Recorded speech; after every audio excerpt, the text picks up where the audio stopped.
menuju ke arah kolam renang yang bagian belakang, yang gelap itu. Di situ dia dengar suara perempuan yang lagi nangis gitu. Semakin didekati, kelihatan itu ada satu perempuan yang duduk di kolam renang sambil kakinya itu berendam di dalam air gitu. Dia duduk gitu, rambutnya terurai sambil nunduk gitu kan.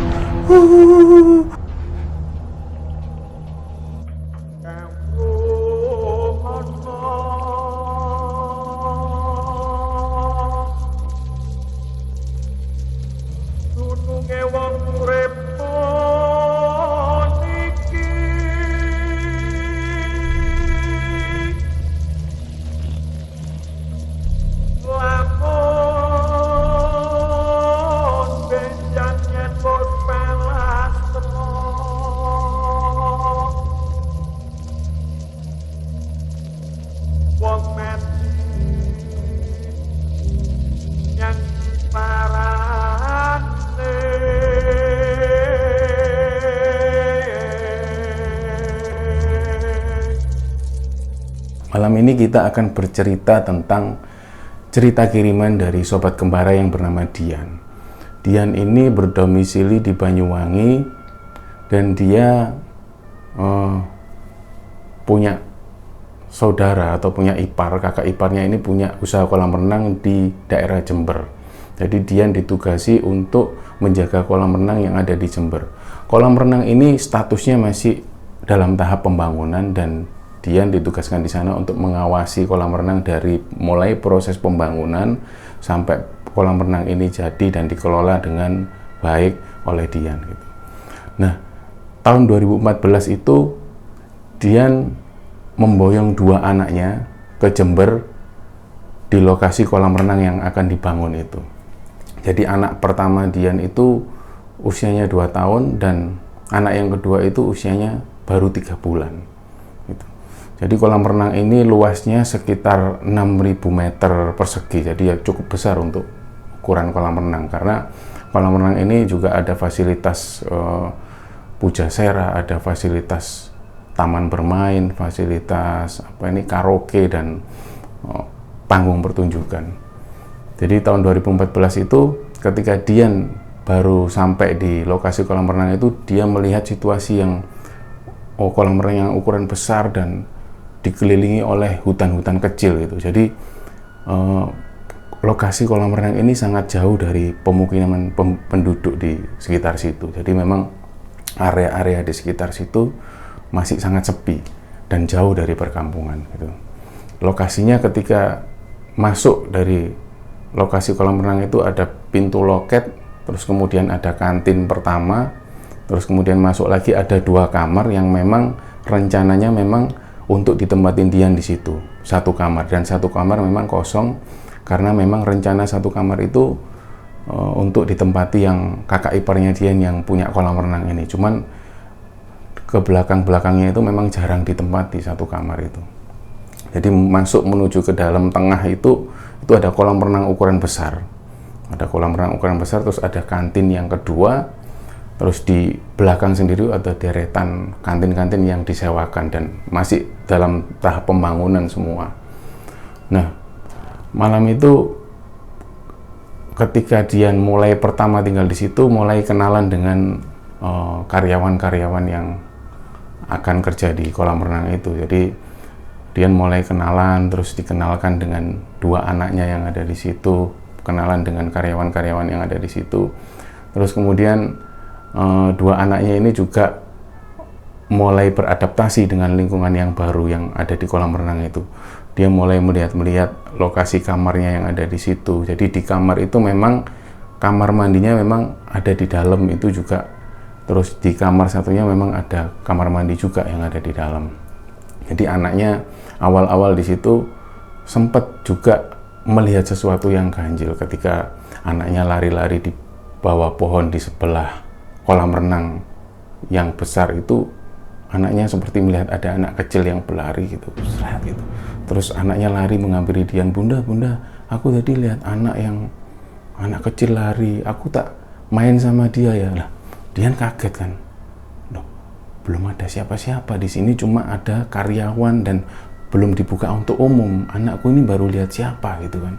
Akhirnya, oh jangan main dulu ya nak, ke kamar dulu ya gitu. Jadi anaknya diajak masuk dulu dan Dian sudah merasa ada yang aneh di lokasi kolam renang itu.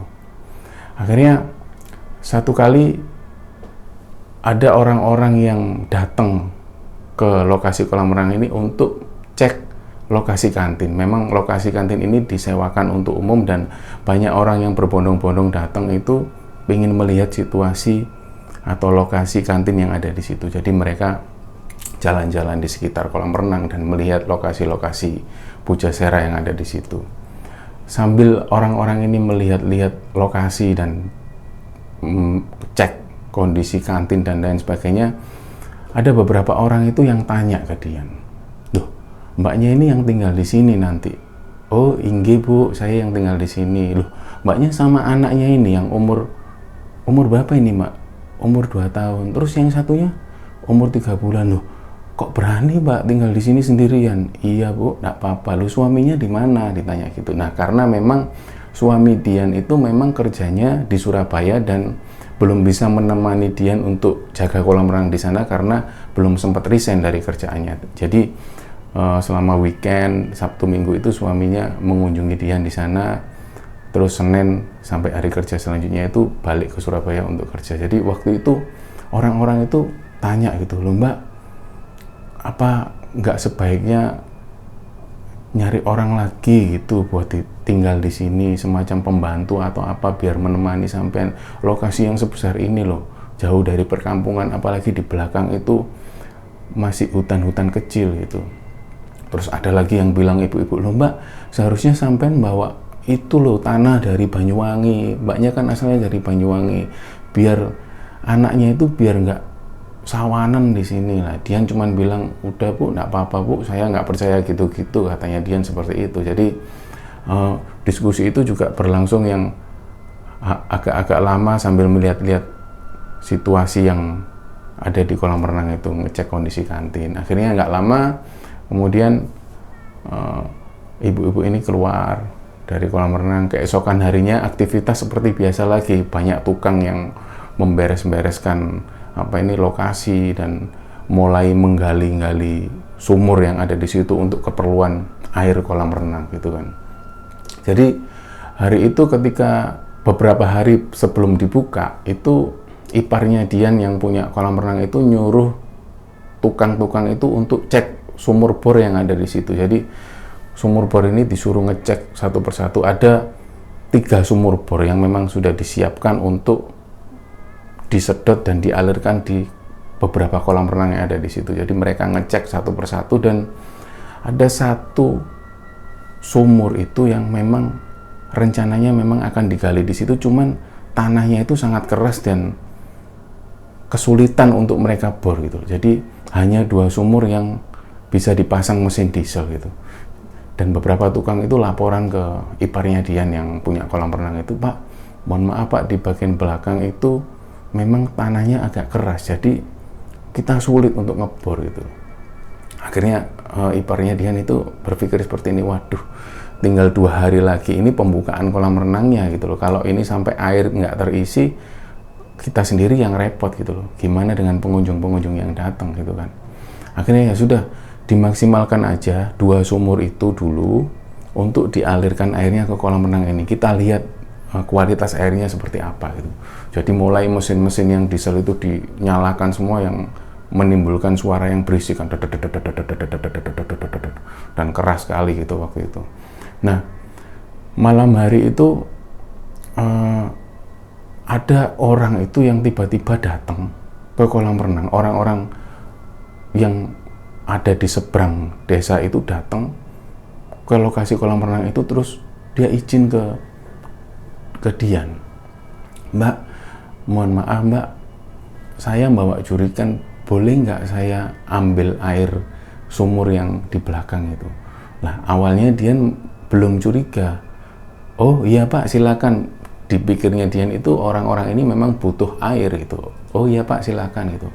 Nggak lama ada beberapa orang lagi yang datang, mereka bawa jerigen untuk ngambil air gitu loh. Dian kan semakin bingung, loh Pak, ini untuk apa ya Pak, kok nyari air yang ada di sumur belakang gitu, apa memang di desanya bapak-bapak ini kekurangan air atau gimana? Lah beberapa orang itu jawab gini, oh enggak Pak, ini kan sumur ini kan yang baru dibor, jadi ini air perawan Mbak, jadi air yang benar-benar ini air yang berkhasiat gitu loh, ini buat jamu Mbak, buat penyembuhan, buat obat itu. Jadi nggak lama itu satu orang, dua orang, tiba-tiba itu ngumpul beberapa orang di depan yang bawa jerigen untuk ngambil air yang katanya perawan itu. Jadi Dian mulai agak terganggu, risih, kemudian dia bilang ke para tukang-tukang yang ada di belakang, udah Pak, ditutup aja Pak, supaya nggak ada orang yang masuk gitu. Jadi memang ada kepercayaan di masyarakat kita, terutama di beberapa daerah itu yang percaya ketika penggalian sumur pertama dan air yang keluar pertama itu mereka menjuluki dengan air perawan, yang airnya itu katanya bisa berkhasiat, katanya bisa untuk obat awet muda dan lain-lain. Nah, Dian baru ngerti tentang hal itu ketika dia mengalami sendiri kejadian itu. Nah, hari itu kolam renang ini beberapa hari lagi sudah akan buka. Jadi ada memang kolam itu ukuran besar itu untuk kolam dewasa, dan ada 2 kolam untuk anak-anak dan 1 kolam untuk balita gitu loh. Jadi air yang diperlukan ini memang cukup banyak karena banyak kolam juga yang ada di situ, dan mesin-mesin yang sudah dinyalakan di sini tadi awalnya memang keluar kualitas airnya memang agak jelek, dan sudah dilaporkan ke pemiliknya, yaitu iparnya Dian itu, yang akhirnya mereka coba untuk berpikir kembali, dicarikan filter atau apa untuk membuat airnya jernih dan diberi obat-obat atau apa gitu supaya jernih, dan sambil mencari lagi sumber air yang akan dibor gitu loh. Nah, di satu malam itu ketika proses penyaluran air dari sumur ke kolam renang itu, ada 1 orang karyawan itu yang namanya Pak Joko, kita sebut Pak Joko, itu yang memang tugasnya mengecek mesin dan mengecek sumur, memastikan supaya air yang mengalir dari sumur ke kolam renang ini aman gitu. Ada Pak Joko itu yang bolak-balik, dia tuh tugasnya mondar-mandir ngecek mesin, kemudian ke sumur, terus kemudian ngecek kondisi kolam renang ini apakah airnya kualitasnya bagus atau gimana, kalau memang kurang nanti diupayakan hal lain gitu. Jadi Pak Joko ini bolak-balik yang jalan dari arah sumur ke kolam renang di malam hari itu yang. Nah, jadi ketika Pak Joko itu ngecek mesin yang tiba-tiba mati itu, dia curiga, loh kok mesinnya mati, bentar tak cek dulu. Jadi dia bawa senter ke arah belakang yang di bawah pohon besar itu, dia cek kenapa mati. Ketika diperbaiki itu, ini ada masalah di bagian apanya gitu ya, di bagian mesin itu. Jadi dicoba perbaiki, terus nyala lagi. Ketika nyala, Pak Joko kembali lagi ke arah kolam renang, dia lihat airnya keluar, terus kemudian nggak lama lagi mesin ini mati. Loh, kok mesin lagi? Padahal mesin yang dipunya oleh Pak Joko ini adalah mesin yang baru gitu loh. Jadi dia jelas menaruh curiga yang banyak ketika mesinnya mengalami masalah gitu. Jadi Pak Joko mulai balik ke mesin tadi, dicoba cek lagi, ternyata tidak ada yang bermasalah gitu loh. Dari situ Pak Joko mulai curiga, dicek lagi pelan, di tengah kondisi yang gelap gulita hanya berbekal senter itu, tiba-tiba dari arah belakang itu ada kayak suara cewek itu yang ketawa, tapi ketawanya itu kayak ketawa yang menahan gitu. Jadi kayak gitu. Jadi dia takut. Tapi Pak Joko ini coba untuk tidak fokus dengan suara yang perempuan tadi. Jadi Pak Joko coba cuek gitu sambil benerin mesinnya. Terus nggak lama kemudian ketika suara ini berhenti, Pak Joko ini dilempar seperti kerikil, batu-batu kerikil kecil yang ada di depannya. Ledak gitu. Kemudian beberapa kerikil itu mengenai badannya gitu. Dia mulai curiga, wah ini aku diganggu, ini pasti aku diganggu, karena daerah situ memang di sekitarnya kan masih hutan yang pohon-pohon besar itu. ketika dilempar kerikil itu Pak Joko coba cuek, terus tiba-tiba yang cewek ini ketawa lagi dengan tawa yang agak menahan gitu. Tuh, lari dia. Begitu dengar ketawa yang agak kencang itu, dia lari ke arah teman-temannya yang ada di kolam bagian depan. Teman-temannya lagi ngopi itu, dia minta, aku baru ada cewek ketawa di belakang itu. Ayo tolong temenin aku lah. Gila, mesin awalnya mati, terus tiba-tiba aku dengar itu ada suara cewek ketawa, terus aku dilempar kerikil gitu kan. Nah, begitu Pak Joko sama teman-temannya ini memberanikan diri untuk ke sana gitu kan, dia bawa senter gitu pelan-pelan. Nah, di situ memang ada pohon besar, ukuran besar, tepat ada di atas mesin diesel itu. Terus kemudian beberapa temannya itu mendekati, dan ada salah satu orang itu yang temannya Pak Joko ini yang lari lebih dulu gitu loh. Wih, dia lari. Kemudian orang-orang yang ngelihat temannya lari ini semakin curiga, loh, kenapa gue lu neng dukurmu. Begitu Pak Joko dan teman-teman lihat di atas pohon itu tiba-tiba ada kayak cewek, dia duduk gitu sambil mainan kakinya diayun-ayun gitu. Mereka semua lari akhirnya. Mereka semua lari terbirit-birit wis.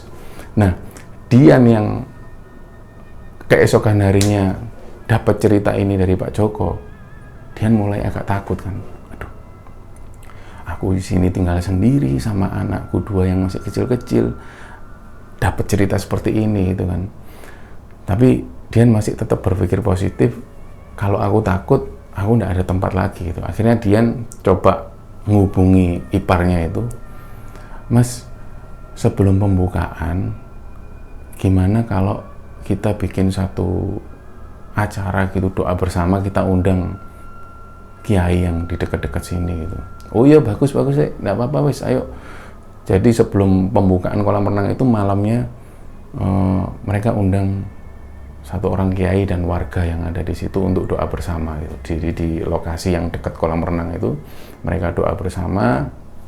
Terus alhamdulillah nggak ada kendala apapun. Setelah makan-makan, Pak Kiai pulang di akhir-akhir itu, dia coba bicara sama Dian awalnya. Mbaknya yang tinggal di sini. Oh iya Pak. Terus hubungannya apa sama yang punya kolam renang? Oh, saya adik iparnya. Oh iya. Jadi gini Mbak, tapi Mbaknya nggak usah takut ya. Saya itu melihat di daerah belakang, yang arah kolam renang belakang itu ada pohon itu, memang itu ada satu keluarga jin yang tinggal di situ gitu loh.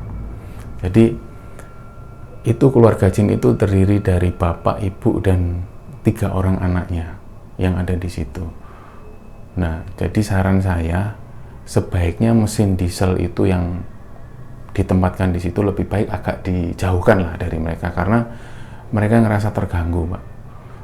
Tapi memang notabene keluarga jin yang ada di situ memang nggak mengganggu gitu loh. Jadi lebih baik mesin diesel itu agak dipinggirkan lah, pokoknya dijauhkan dari situ gitu. Nah, ketika dapat info dari Pak Kiai itu, akhirnya Dian coba lapor ke kakak iparnya, kemudian kakak iparnya ngontek ke karyawannya, ke Pak Joko dan lain-lain itu untuk memindahkan mesinnya agar nggak mengganggu keluarga jin yang ada di sana. Dan akhirnya saran itu direalisasikan, jadi mesin itu agak dijauhkan, terus ditaruh di agak jauh dari lokasi pohon itu tadi. Keesokan harinya ketika kolam dibuka itu sukses luar biasa, jadi pengunjung itu membludak, dan saking banyaknya sampai pengelola kolam renang ini dan beberapa karyawan ini ikut senang gitu loh. Jadi ada satu orang yang namanya Mas Bambang itu. Mas Bambang ini memang excited banget dengan kondisi yang kolam renang rame itu kan. Ya Allah, rame, alhamdulillah gitu. Jadi yang namanya Mas Bambang ini jalan sampai ke belakang kolam renang, sampai ke area anak-anak itu, dia ambil kamera sambil jepret itu kondisi situasi yang rame itu untuk dokumentasi gitu. Dia foto di arah yang perosotan, di arah mainan anak-anak, terus di panggung pertunjukan dia foto semua, dia dokumentasikan gitu. Nah, saking membeludaknya, jadi sampai jam 7 malam ini pengunjung belum juga pulang gitu loh. Padahal seharusnya memang antara jam 7 jam 8 ini kolam renang ini harus sudah tutup gitu. Jadi diberitahukan di pengeras suara bahwa kolam renang sebentar lagi ditutup, harap pengunjung segera pulang. Jadi pengunjung ini masih membludak karena ini kolam renang yang baru gitu kan. Jadi jam 8 malam, sekitar jam segitu itu pengunjung mulai agak sepi gitu kan. Pengunjung agak mulai sepi dan beberapa karyawan terlihat itu beres-beres, ada yang di bagian belakang membereskan yang sampah-sampah yang mungkin masih tercecer, terus selang-selang yang berserakan itu dibereskan. Jadi karyawan terlihat mulai bersih-bersih gitu, dan Mas Bambang yang tadinya foto-foto mendokumentasikan mendokumentasikan situasi yang saat itu rame, itu mulai ngecek kameranya satu persatu. Jadi dia duduk di kantin sambil ngopi gitu, di sebelahnya ada Dian dan beberapa karyawan. Dia cek, wah rame banget ya mbak. Wah, alhamdulillah mbak, ini lihat mbak, ini mbak, loh ini sampai di daerah sini pojok nggak ada tempat ya. Jadi Mas Bambang ini nunjukin foto ke Dian gitu, rame. Dan ada salah satu foto itu yang membuat Mas Bambang ini kaget, loh, terus diperbesar, di zoom gitu, loh, mbak, lihat tambah ini mbak. Jadi Mas Bambang nunjukkan foto ke Dian. Ada situasi di belakang itu yang perosotan itu ketika banyak pengunjung yang main-main di situ, ada satu orang anak kecil gitu. Anak kecil itu berdiri, tapi di foto itu dia tanpa kepala. Nah, tapi pengunjung yang ada di sekitar itu, di sekitar anak kecil itu kayak nggak tahu gitu, nggak tahu bahwa ada anak kecil tanpa kepala yang ada di situ. Tapi di foto itu berhasil mendokumentasikan itu, bahwa ada anak kecil cuman berdiri pakai kaos kutang biasa, tapi tanpa kepala. Tapi pengunjung yang ada di sekitarnya ini sama sekali nggak terganggu. Mungkin karena beberapa pengunjung ini nggak tahu keberadaan anak kecil itu. Jadi ketika Mas Bambang ngecek foto yang ada di kamera itu, dia tunjukkan ke Dian, dan Dian itu juga kaget. Aduh, Mas, kok serem ya mas? Langge mbak, saya ini juga baru tahu hari ini. Baru tahu ini aku ngecek ada sosok yang anak kecil tanpa kepala itu. Dia bilang ke Dian seperti itu. Akhirnya Dian semakin mikir, aduh malam ini mudah-mudahan nggak ada gangguan apa-apa, karena Dian kan cuma tinggal di situ dengan anaknya gitu loh. Jadi setelah Mas Bambang memberitahu itu, terus karyawan sudah mulai pulang satu persatu, dan suasana kolam renang menjadi sepi lagi. Jadi Dian tidur di situ dengan anaknya. Alhamdulillah nggak terjadi apa-apa. Dan 1 tahun berjalan Dian jaga kolam renang itu, dia seringkali dapat cerita-cerita dari beberapa karyawan itu bahwa sering ada karyawan yang diganggu. Jadi kadang-kadang itu karyawan yang ada di kantin itu ketika beres-beres, ketika kolam renang sudah mulai tutup itu, pas waktu beres-beres apa itu, ada gelas yang tiba-tiba digeser jatuh. Terus ada yang orang-orang itu yang berkemas-kemas mau pulang, karyawan kantin, terutama karyawan yang kantin belakang itu, ketika beres-beres mau pulang, tiba-tiba ada cewek berdiri di depan dia, terus tiba-tiba lari ke arah belakang dan tembus ke tembok belakang itu. Kaget kan. Jadi banyak sekali cerita-cerita karyawan yang seperti itu, tapi Dian sendiri masih belum percaya karena Dian belum pernah mengalaminya gitu loh. Jadi 1 tahun berjalan itu dia tidak pernah mengalami hal-hal ganjil. Tapi satu hari ketika itu Dian mulai tidur. Jadi malam ketika kolam renang tutup, Dian tidur, posisinya memang Dian tidur di atas kasur dan anak-anaknya itu ada di bawah. Kenapa anak-anaknya diposisikan di bawah? Karena takut terjatuh dari kasur gitu. Jadi anak-anaknya ada di bawah, Dian ada di atas sambil memegang guling. Dan memang terbiasa dia tidur dengan posisi yang lampu mati, lampu kamar dimatikan, jadi posisi gelap gitu. Nah, ketika tidur, tiba-tiba itu Dian itu ngerasa kayak ada nafas di depan gitu, di depan dia persis gitu. Dan dia kan terbangun gitu loh, terbangun matanya agak melek gitu, tiba-tiba di depan persis yang semula itu guling, itu tiba-tiba berubah jadi kepala orang dengan rambut yang panjang menjuntai gitu, dengan mata yang merah sambil melorok, terus dengan nafas yang tersengal-sengal gitu. Langsung dia lempar, dia jerit, lampu dinyalakan, terus dia coba cek kondisi anaknya itu, anaknya masih tertidur pulas gitu loh. Dan kembali dia ngelihat arah guling itu, ternyata nggak ada yang dia lihat tadi. Tapi dia yakin bahwa yang ketika dia peluk tadi, dengar suara desahan nafas. Dan ketika dilihat itu adalah kepala manusia. Nah dari situ dia kaget, terus dia telepon suaminya yang lagi di Surabaya malam-malam itu. Sekitar jam 12 malam itu dia telepon, "Mas, aku barusan diganggu, Mas.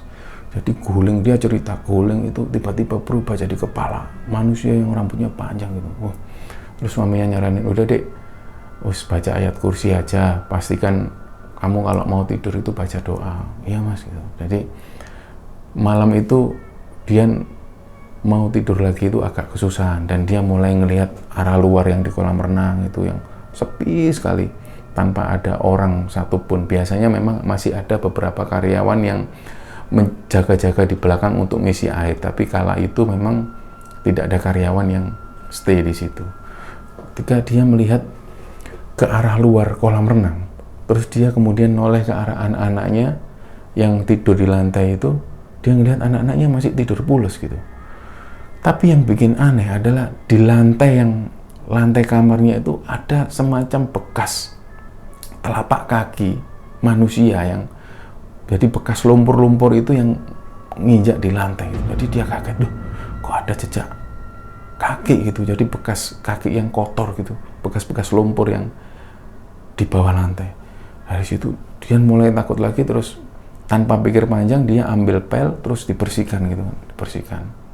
Nah, beberapa hari kemudian itu ada ibu-ibu yang ngumpul lah di kios kantin itu, ibu-ibu kumpul di situ cerita-cerita gitu kan.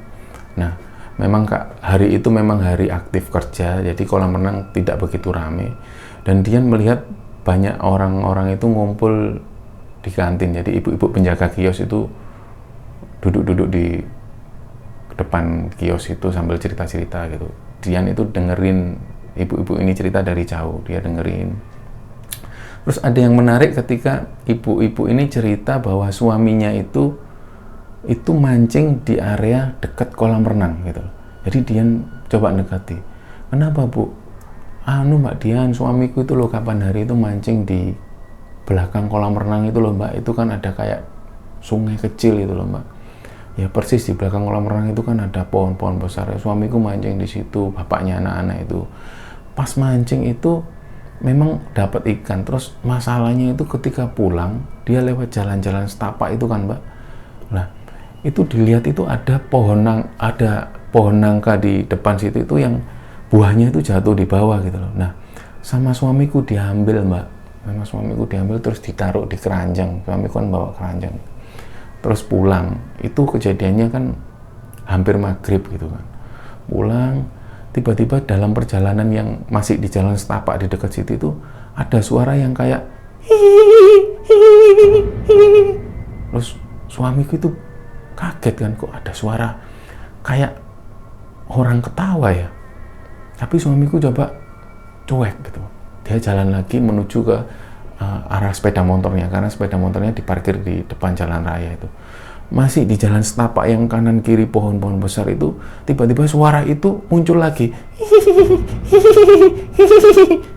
Nah, suaminya ini mulai curiga dan menurunkan keranjang yang dibawa itu, yang berisi buah nangka itu tadi.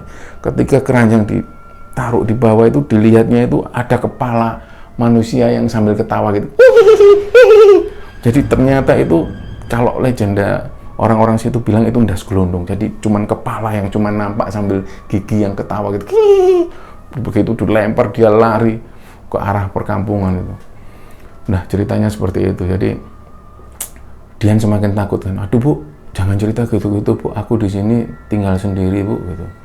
"Oh iya Mbak Dian, nggak apa-apa Mbak Dian, ini suamiku yang cerita soalnya." "Oh ya wis Bu." Nah hari itu berlalu, dan satu malam itu ketika Dian tidur itu, tiba-tiba Dian itu ngelihat ada sosok perempuan itu yang berdiri di depan kamar Dian persis. Jadi kamar ini cuma dibatasi gorden yang masih terbuka dikit yang kelihatan ke arah luar. Jadi Dian itu ngelihat, kok ada cewek ya.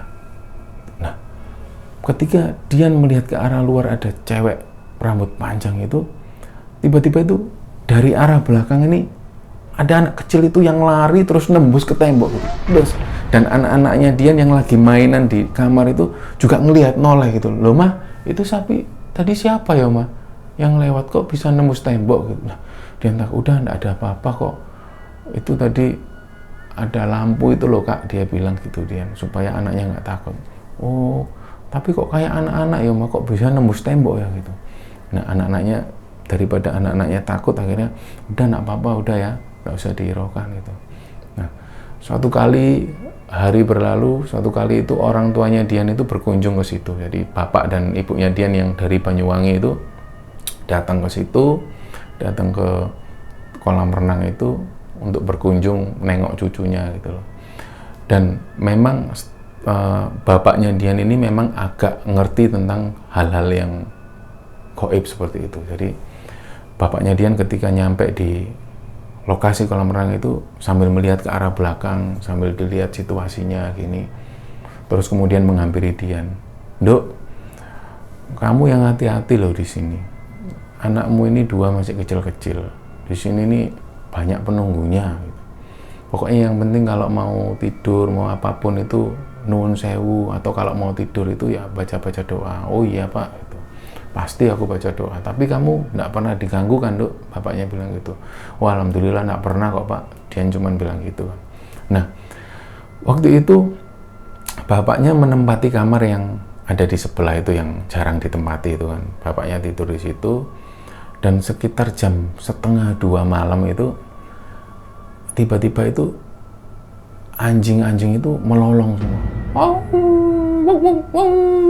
Nah, memang di situ itu ada 2 anjing penjaga yang memang khusus dibawa oleh karyawan di situ untuk jaga kolam renang. Beberapa hari itu memang datang di situ untuk ngawasi lokasi. Memang nggak setiap hari, tapi hari itu karyawan ini bawa anjingnya untuk melihat lokasi di sekitar kolam renang. Dan malam itu memang anjing ini menggonggong semua, gitu kan.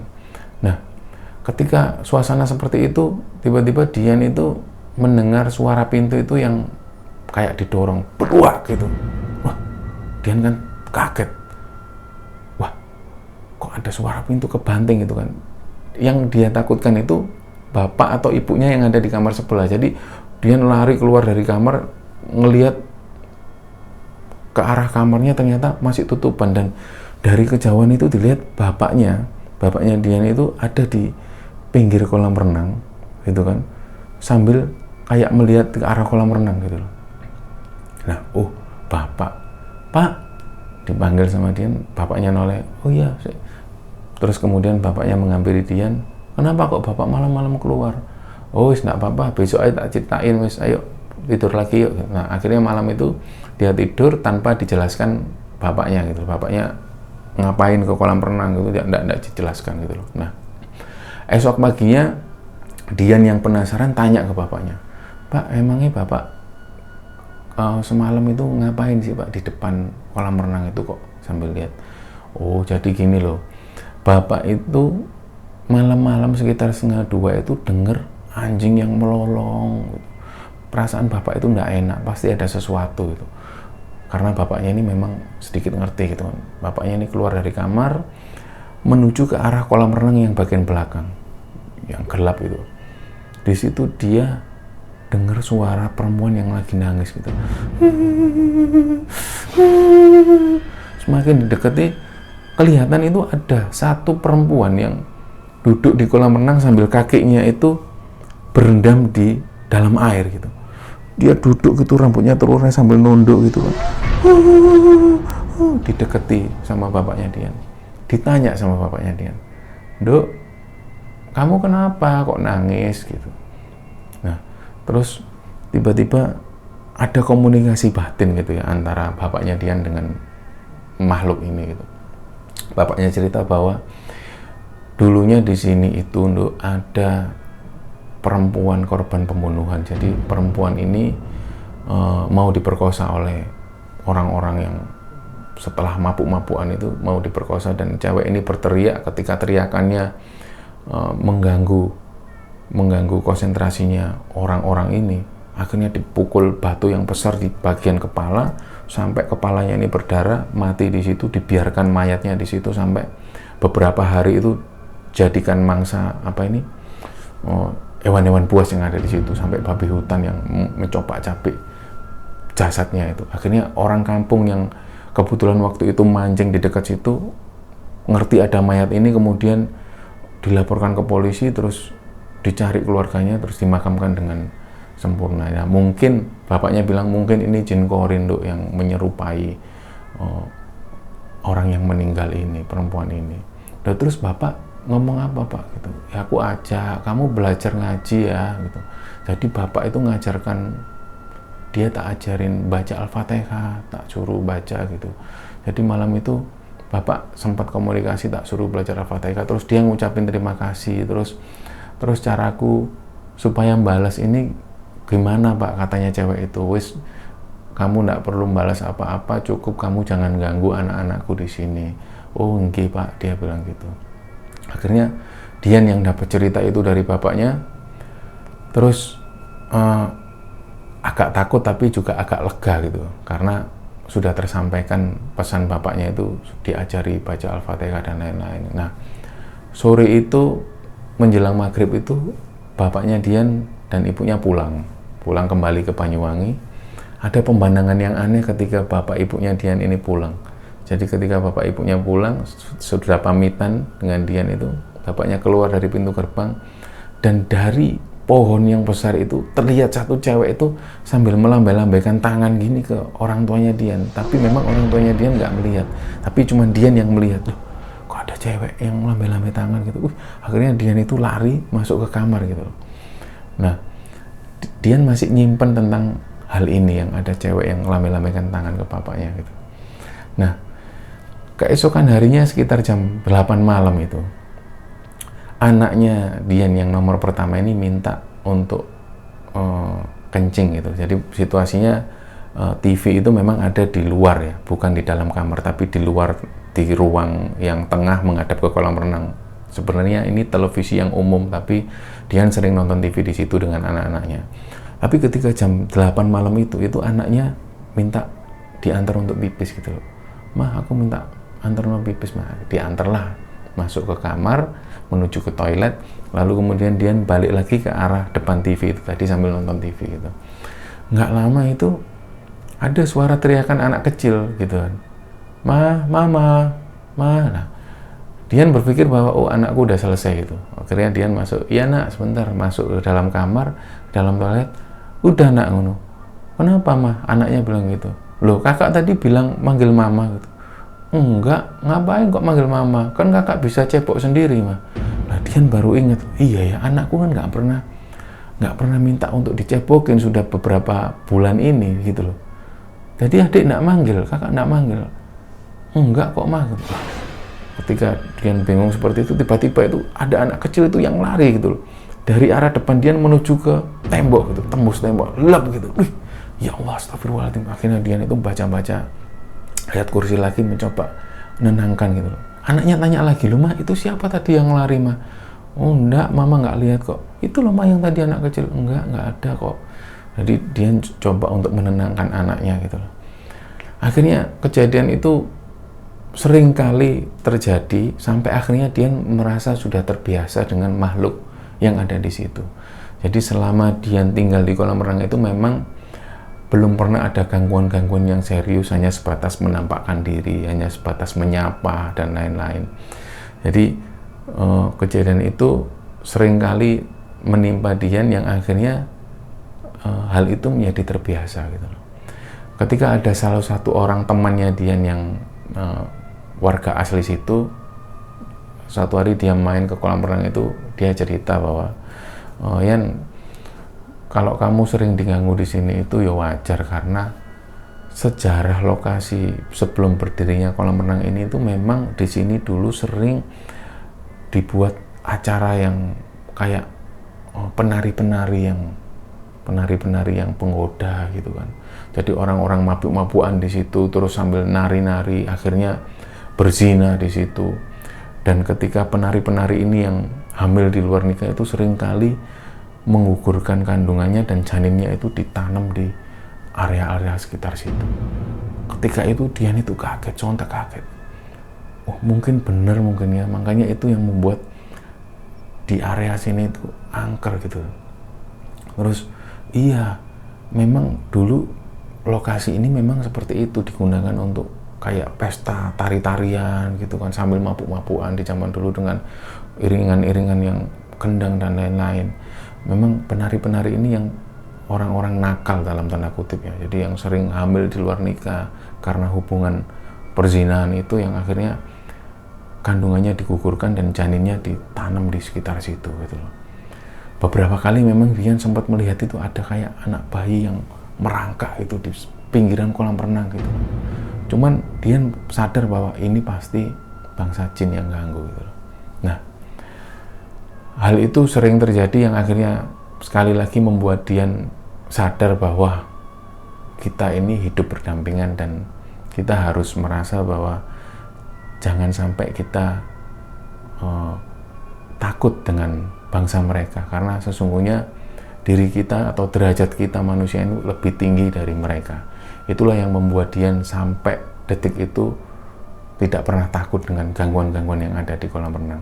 Kabarnya memang Dian sudah tidak lagi bekerja di situ, dan pengalaman ini dibagikan kepada Kembara Sunyi agar kita bisa mengambil hikmahnya bahwa derajat manusia itu lebih tinggi dari bangsa jin, dan memang sudah tidak seharusnya kita takut dengan mereka.